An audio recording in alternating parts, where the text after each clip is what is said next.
Frère Branham raconte. Salut les amis, aujourd'hui je vais partager avec vous une histoire intitulée « Un prince en esclavage ». Il était une fois en Europe, régnait un roi.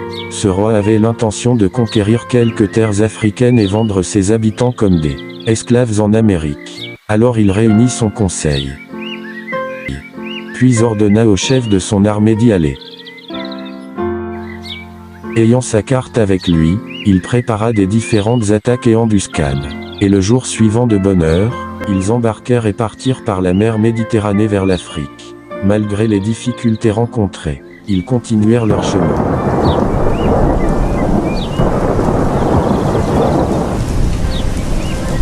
Et quand ils arrivèrent sur la terre ferme, ils y placèrent leur campement.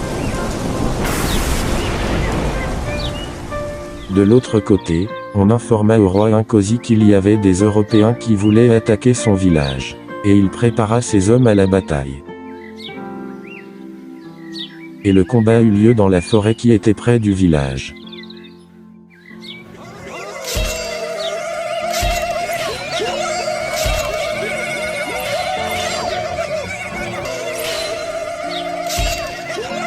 Les Européens remportèrent la bataille. Emmenèrent captifs plusieurs hommes parmi lesquels se trouvait le fils du roi, Abba-Agadaha vers le continent américain.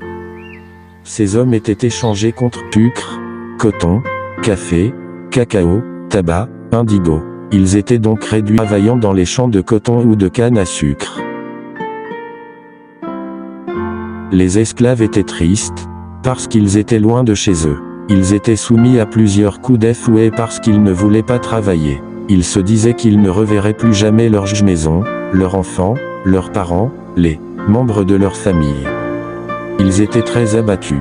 Mais Abba-Agadaha, ce qui signifie prince, n'était pas comme les autres. On n'avait pas à le fouetter. Il était robuste, courageux et souriant. Il était bien disposé à travailler et à tout faire.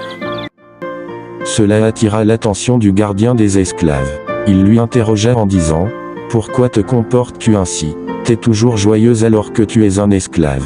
Tu ne te plains pas comme les autres. Tu travailles avec beaucoup de sérieux et tu es toujours de bonne humeur.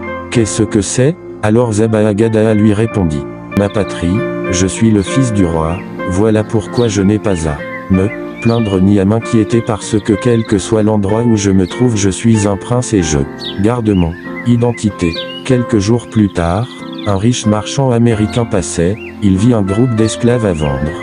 Il les observa pendant un moment et fut attiré par l'attitude d'Abba-Agadaha. Et il dit à Sam le gardien d'esclaves « J'aimerais acheter celui-là. » Et Sam lui répondit « Il n'est pas à vendre. » Et il répliqua « Eh bien, qu'est-il? Est-ce celui le chef des autres? » Non, il est juste un esclave. Eh bien, il dit « Peut-être que vous le nourrissez un peu mieux que les autres. » Sam répliqua « Non, il mange à la cuisine avec tous les autres. » Eh bien, il dit « Mais qu'est-ce qui fait qu'il est différent des autres? » Je m'étais toujours posé cette question jusqu'au moment où j'ai découvert quelque chose. C'est que son père est un roi d'une tribu en Afrique. Et même s'il est esclave, il sait néanmoins qu'il est le fils d'un roi. Expliqua Sam le gardien d'esclaves. Abba-Agadaha espérait qu'un beau jour son père viendrait le chercher. Bien que ceci n'était qu'une illusion. Cependant il était certain qu'il ne pouvait jamais perdre son identité. Le fils d'un roi, pour un chrétien qui reconnaît ses droits. Nous sommes des pèlerins et étrangers dans ce monde où règnent les péchés, le chaos et le désordre.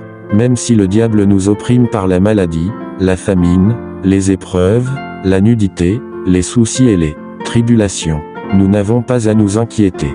Gardons courage. Nos têtes hautes, nos torses bombés. Nous sommes des héritiers du ciel et de la terre, nous possédons toutes choses. Quand nous confessons la parole de Dieu, je ne te quitterai point, je ne te délaisserai point. Cela ôte l'oppression. Les problèmes commencent à se résoudre et les nuages se dissipent.